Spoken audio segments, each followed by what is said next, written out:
Welcome to Nameless Debate Radio, where radioactivity is contagious. People who show up for a debate like that guy, you have to at least have an attack brain to carry on a conversation.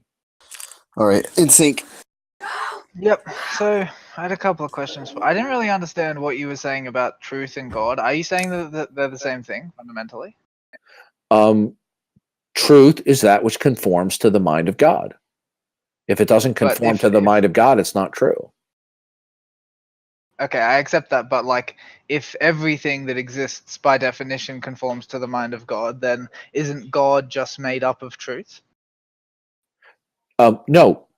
Truth is that which conforms to the mind of God. And God himself conforms to himself. So what's God made of? God is not made of, God's properties and attributes are what we would call immaterial. Can you like describe any of them to me? No, I couldn't. I could tell you his properties and attributes. God is a single being, one essence, but that he has a plurality within his absolute unity that's been revealed to us progressively through the course of human history, that God is triune in nature. He is the Father, the Son, and the Holy Spirit. He possesses a mind. He's extremely powerful. We might refer to that as being omnipotent. He knows the truth value of all propositions. He's omniscient, and he's always truth revealing. Okay. So what do you take? So when you say that, like, what's true is what conforms to the mind of God, is God's mind a true thing? Yes. Okay, so then what conforms to the mind of God is all like part of the mind of God, and the mind if something does not conform, if a proposition does not conform to the mind of God, then it is false. Okay. God is the ultimate standard for what is true. Yeah, maybe I'm not understanding. I'll just ask you a question about what you said to the other dude about evolution, right? You said evolution selects for behavior. What exactly did you mean by that? In the concept of natural selection, natural selection selects for survivability, and it's the behavior and conduct of the organism that provides for its survivability. So, for example, the little baby, the young antelope that goes to the water's edge and is swallowed up by the alligator and is head for lunch, it doesn't survive because of its behavior.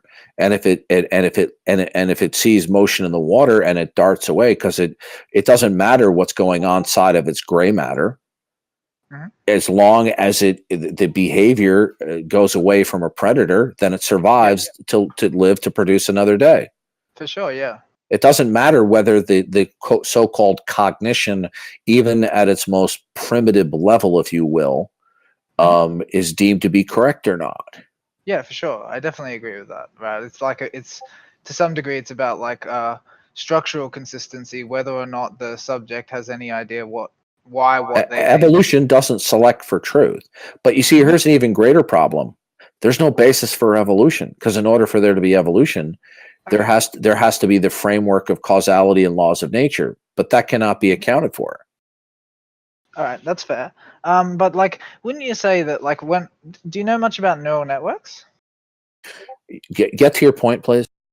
Well, yeah. So like when we're training neural networks, it's like a similar principle. Like they often use pretty inefficient methods to learn. Like they just sort of like play like a level of a video game again and again and again, and they eventually learn like through trial and error like what not to do.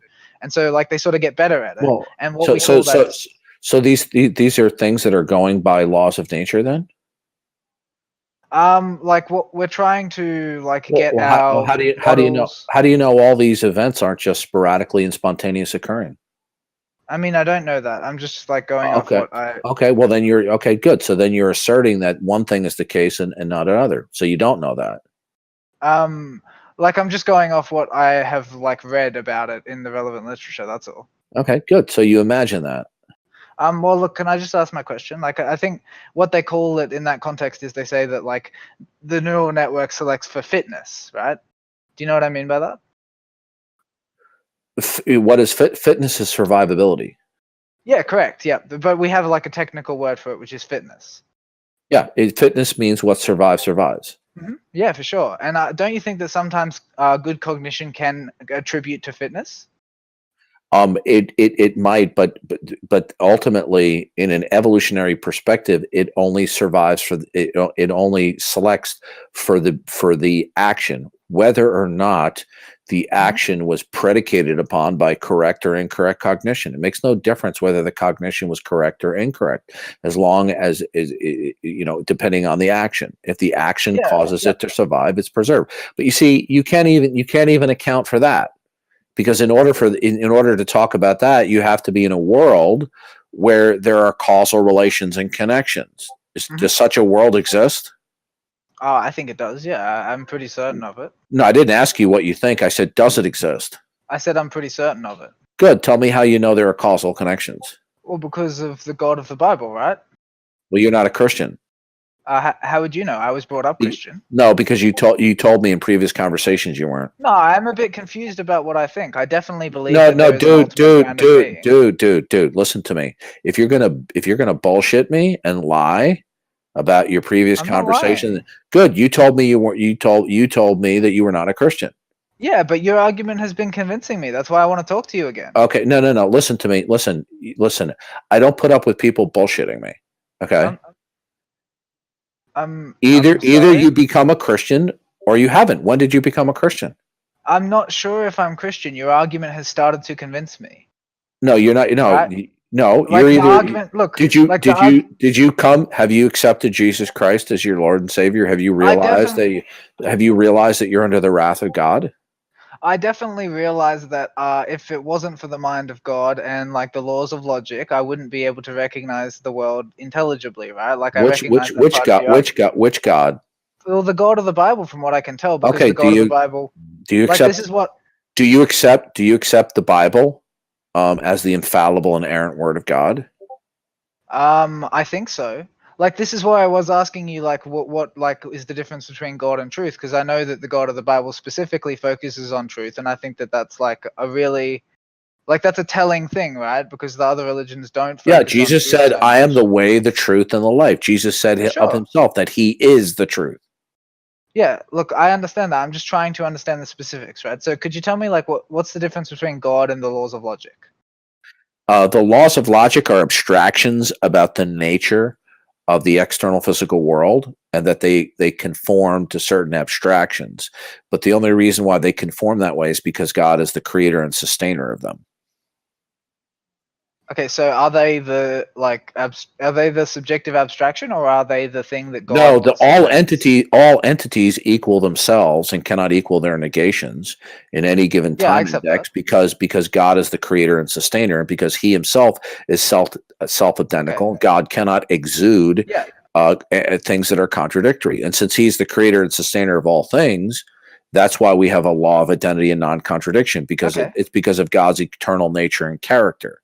Yeah, like I accept that, man. I find that a part of your argument compelling. I'm just trying to understand the terms, right? So like when we're talking about the laws of logic, do we mean like the subjective abstraction, or do we mean like the things that God has put into place and sustained? No, the abstraction A equals A is a placeholder for all entities that exist, that all entities that God has created and I accept sustained. that. Okay. So the I accept laws that. of logic are just simply a reflection of God's Okay. character, mind, and his Okay. and his actions.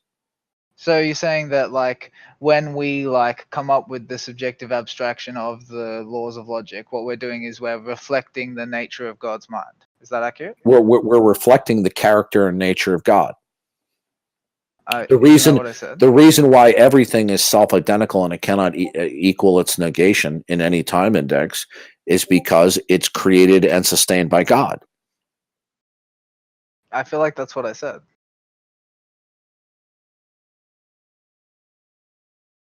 Okay, so like what would you say is the fundamental nature of God? The Bible says God is a spirit. He's a mind, and he is a single being, but that he is also multi-personal in absolute unity. How is that? I don't understand. How can he do be you? both single and multi?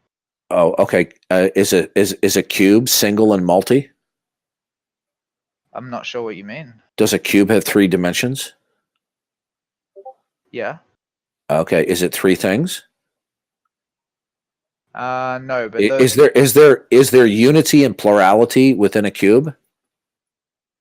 in different senses, yeah, definitely. Yeah. And God is an absolute unity, and he also possesses absolute plurality within his unity. But don't you think absolute means that you can't use different senses of the word? No, God is he is one God, one being, one essence, but within that being, that singular being and essence, Yep. is a threefold division and distinction, a plurality within the unity. I accept that, but don't you think like only the only the one God can be the absolute thing, and then the 3 thing would be like a facet of him, wouldn't it be? I don't. No, the Trinity is God. God is a triunity. Okay, but I don't really understand what that means. Well, then you need to read the Bible more. Okay, but fair enough, and I probably will. I'm just, I'm trying to talk to someone who actually does know. So, like, why is it that Christianity emphasizes truth so much, in your opinion? Why? Because God is truth. Okay, so God is exactly the same as truth. I feel like I asked you that. That was my first question. God exudes truth. Okay, Yeah. and anything that is not true is not of God. It does not even reflect anything that exists. Falsehood does not exist. So how can it be then that I can misunderstand things? Falsehoods cannot exist. What, even within my mind? No, it doesn't. It doesn't exist. It's an incoherency. But let me explain how is something it to you. then I said to somebody one time, I said, how about if I lose the bet, I give you a solid gold square triangle? Would you be agreed to that? The guy goes, yeah. That guy thought that it was coherent. Is a solid gold square triangle coherent? I don't think he paid attention to just what you said, though.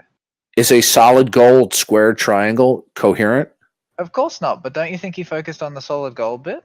No, it doesn't matter what he focused on. The fact of the matter is he heard my words. He heard a square triangle, but he thought that was coherent. You can possess incoherency, but the incoherency doesn't exist. So how can you possess it then? How? As you possess it as an idea, but that idea doesn't mean anything. An incoherency is something. An incoherency, a contradiction, doesn't mean anything. How do you figure? What does a square triangle mean? It means something that doesn't make any sense. That's right. It doesn't mean anything. No, but that's not the same. And listen to me. You're not understanding. An incoherency doesn't mean anything, in spite of the fact that somebody may think it's meaningful. Are there certain ideas that people have accepted that they think are meaningful, but it turns out they're just gobbledygook? Of course, yeah. Good. Well, that's what contradictions are. Contradictions do not exist. Okay, so what's the definition of incoherency? Something that's a contradiction. But like when you said you're talking about incoherency before, you were saying incoherency is something is incoherent. It doesn't mean anything. Contradictions don't mean anything. Okay. So yeah, that's what I was looking for. You said it doesn't mean anything, but when I asked you what the word means, you told me a meaning. What word? I asked you what incoherency means. Yeah, incoherence means that it's either a contradiction or it doesn't mean anything.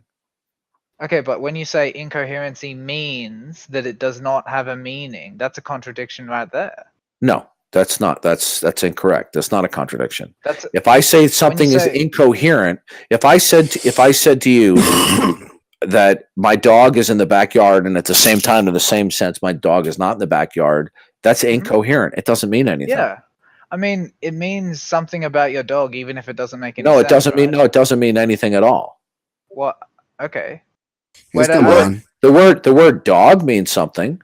Backyard means something. But when I say the dog is in the backyard, and at the same time, the same sense, the dog is not in the backyard, that statement as a whole doesn't mean anything. For sure, but it doesn't not mean anything at all because the individual parts still mean things, But right? no, but we're not dissecting it, sir.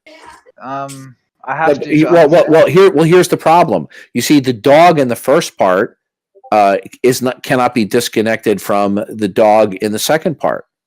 Yeah, I accept that. I accept There's no dog to speak of. Okay, so I think What dog?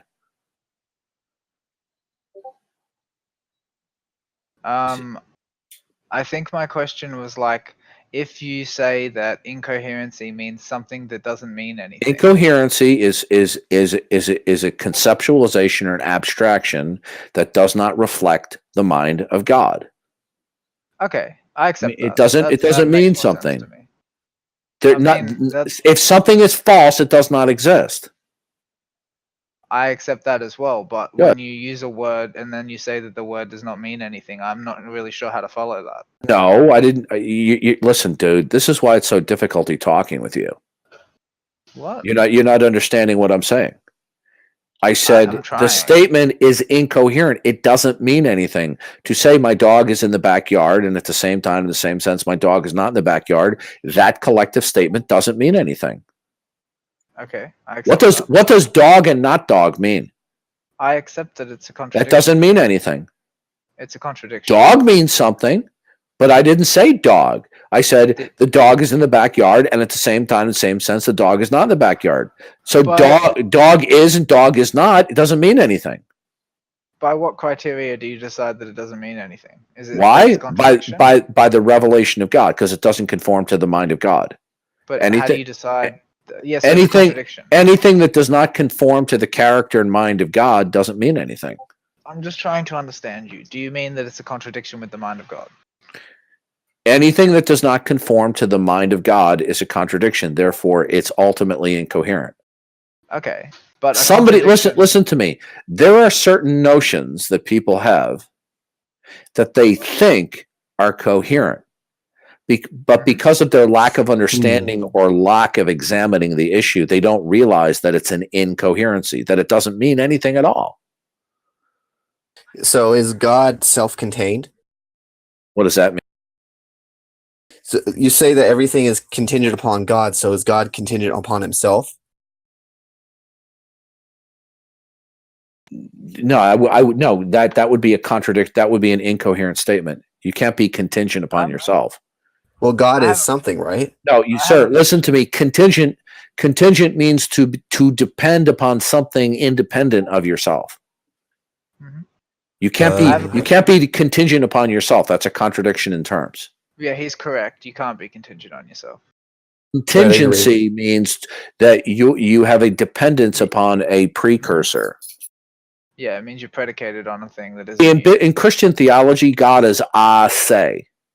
In other words, his existence is independent of anything other than himself.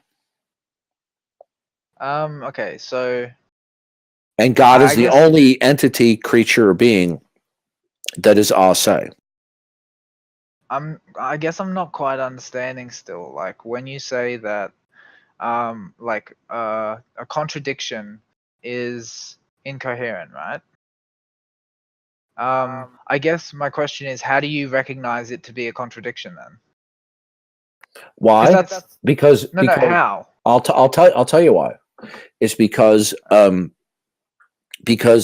God is the ground of all being. God cannot be what he is not. God cannot exude falsehood. And when God creates this world and he sustains it, he cannot create or sustain something that is a contradiction to itself. So there cannot be actual contradictions. Because is God atemporal? Is what? Is God atemporal?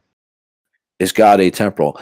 God is atemporal logically prior to creation, but God becomes temporal with creation. How does God create something without temporality to begin with? Why do you need temporality in order to cause things? Because cause is specifically a temporal process. How do you know that? Well, it follows deductively. No, it doesn't. It does. No, it doesn't, because give me the deduction. Give me the first, second premise, and the conclusion. Yeah. Okay. So, in order for like a cause to have an effect, the cause has to precede the effect temporally. Therefore, temporality is required for a cause. Oh, you see, you're confusing that causality results in temporality, as opposed to temporality must be in place first for there to be causality. You're confusing the two. How do you know that Causality results in temporality, sir. I didn't But say a cause- I didn't say that causality Okay. that there can be causality without temporality. I do you understand the distinction? Look, maybe I'm not understanding you. When you say that God caused creation, right?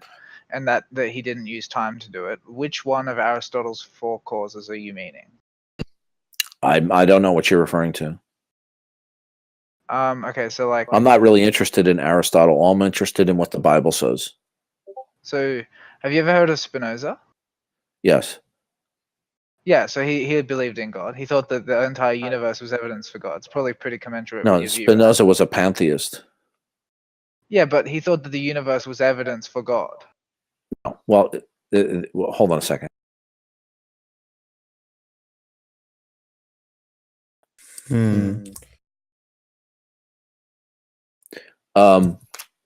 Yeah, I'm not really interested in discussing Spinoza. Spinoza was a pantheist, and that's incoherent. Pantheism is incoherent. Okay, fair enough. And Look, since you've accepted the Christian worldview, you should be rejecting Spinoza's outlook. No, for sure. I just think maybe he had some other interesting things to say. Is that possible? No, because he doesn't have at root the God of the Bible as the source of all truth. No, I understand that, but maybe he like made a bunch of mistakes, but got a couple of things right. Isn't that like vaguely possible? Um, Because he still believes like roughly like It he still would- believes in it God. would- You know what I mean? no, he doesn't believe in God. There's the No, I only, know he the doesn't only, believe in the no. God of the Listen, Bible. dude, listen to me. Stop being fucking argumentative with me. All right, that's why you're irritating. Now, he doesn't believe in the God of the Bible. He believes in a false God that doesn't exist. Surely the God of the Bible is the one who created integers, right? Okay. Isn't that accurate? Show me an integer. No, but the integers underlie physics. No. Okay. Integers are abstractions. Show me an integer. Yeah, I accept that. No, I accept that. But like the principle that's being abstracted underlies physics. Don't you agree? No, mathematics are abstractions. Okay. Yes. Good. No, but I agree with that. But the point of mathematics, like representing reality through, as you said, like look, would you like me to give you several quotes from Albert Einstein about that? If you think that there's an absolute congruence between mathematics and the physical world, I didn't say that. Einstein would reject that. I didn't say that. I just said like humans can come up with a lot of like wrong stuff. You already said that to me, but I'm saying like no. The only reason why they can come up with some right ideas is because they're borrowing from the Christian worldview. Yeah, I accept. But the things that they come, like for example, if my doctor says that I have a broken leg, the only reason why he's right is because he's borrowing from the Christian worldview. But in his worldview, he can't know anything. He can't even know I have a broken leg. Yeah, I accept that, but that's not really what I was talking about, though. Like, I'm trying to ask you about, like, specifically, when you say, like, something is true, do you mean it conforms to the mind of God? That's what you said before, isn't it? Anytime somebody makes a truth statement, if the truth statement doesn't reflect the mind of God, then it's false. Yeah, but and the ones that do are true. Is that correct? Yes. Okay, so like insofar as physics is like a true representation of like the physical environment, right? And we represent it mathematically, right? Some parts of mathematics must represent the mind of God. They must. When you're talking about physics, is this in the Christian worldview? Yeah, for sure. Okay. Good. So I hope from now on when we talk, that you're not just lying to me, that you're holding to the Christian worldview. Why would I be lying? Because if it turns out you're lying to me, I won't talk with you again. I'm just trying to understand, man. So like, so that's correct. So you hold to the Christian worldview, right? Yes. Good. So like in the Christian worldview. Yeah, and if you're bullshitting me, then I won't talk with you again. Okay. In the Christian worldview, right? Like when you say like, physics is modeled by like mathematics, in like a small part of mathematics, right? The mathematics that corresponds to physical reality. Isn't that mathematics representative of the mind of God structurally somehow? I couldn't tell you. I mean, isn't that why we say that it's Do true? you know what instrumentalism is? Could you educate me? Instrumentalism is the idea that certain scientific theories could be entirely wrong, but it's as long as we keep on getting results that we like, it doesn't matter. I accept that. So our ideas of mathematics could be entirely wrong, but insofar as we get consistent results, it doesn't matter.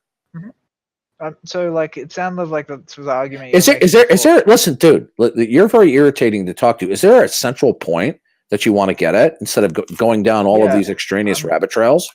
No, look, I'm sorry. Like, I'm a curious person. I'm trying to understand. No, but you're going down so many different rabbit trails. It's like you haven't taken your it's like you haven't taken your Ritalin today. I've taken my Ritalin, as it happens. Why am I not surprised? Well, what? I'm sorry. Is there something wrong with having ADD? It's a fake disease. Okay. The guy who coined the term said it was fake. It's interesting then that you'd use the disease as a pejorative. It's not a disease. Okay, but you did say a slur about me not taking my Ritalin, right? Yeah, that was a joke because you're not focusing. Yeah. But if it's not a real disease, by the way, how old are you? I'm 23. You're 23 years old and you're taking a low dose of speed. Well, I mean, I have ADD. It's a diagnosis. No, of course, there's a lot of psychobabble diagnoses. So what? All right. Look, it's not really my medication is not the point of this specific. It's not medication. It's not. Okay. No, sir, listen to me. It's not a medication because ADD does not identify any underlying abnormality in neurology or physiology or anatomy. Okay. It's a psychological diagnosis. And are you aware of the DSM? Yeah, I am. Okay. Are you aware that a large chunk of the diagnostic categories? Hold on a second. Are you aware that many of the diagnoses in there are simply social constructs masquerading as medical categories? I don't know. I haven't looked into it very much. Yeah, well, you should. Maybe I should. Yeah. Yeah. Read the criticisms and critiques of the DSM. Okay. You see, people. Let me ask, how old were you when you were prescribed Ritalin? 21. Okay. Yeah. Well, you see, the pharmaceutical companies want as many people taking low dosage of the speed because they have a product to sell. Just like Apple sells iPhones and Samsung sells their Galaxy phones. Do you think that psychology is not a real science? There are certain research practices within the umbrella term of psychology which can be science, but much of that field is pseudoscience and junk science. Psychotherapy is junk science. Okay. Do you know what psychometrics are? Yeah, I'm familiar with it. Could you describe briefly to me the idea? In what category? In psychology, psychometrics. What does it mean?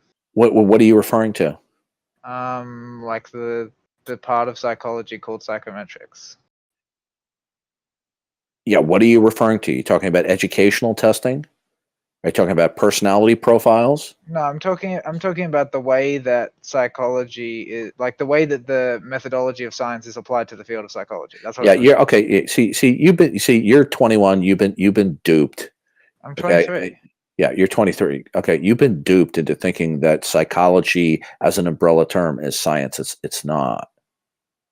Only small areas within psychology our scientific research. Okay. What's real science? What are the categories of real science? Science deals with observation, testing, and repeatability, trying to uncover the causal relations and connections and laws of nature. Now, the problem with psychology is it adopts a non-Christian worldview that man is just simply an evolved animal, and man is simply and only the product of causality and laws of nature. But you reject that, don't you? See, you have a big problem with psychology, because psychology has adopted a materialistic metaphysic, but you reject that materialistic metaphysic. I guess I don't know enough about it. Yeah, you don't. Yeah. Okay. Yeah. But What you should know is, over the last generation or two, the pharmaceutical industrial complex has duped people into believing that if somebody has difficulty in focusing or concentrating or carrying out certain tasks, that they have a neurological deficit, and that giving them Ritalin is correcting a chemical imbalance. That is total bullshit. Okay, everyone who takes Ritalin, it has the same effect. Everybody. Okay. It's a low dosage of speed. Could you point me to anything that shows that there's an underlying neurological deficit, rather than it could be a poor cognitive development and poor cognitive training?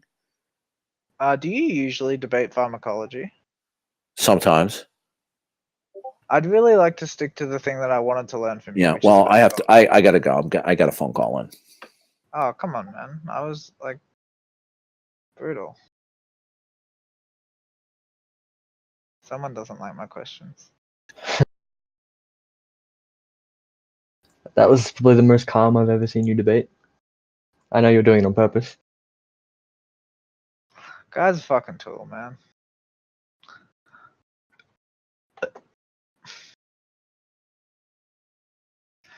Getting pissed off as well. I didn't even do anything, eh? Yeah, no. The fact that I got angry that you didn't understand.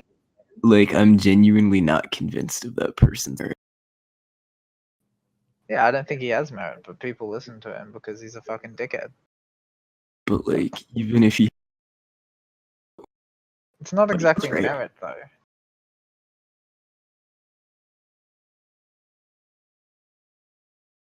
Like, what I value about him is definitely not his merit, man.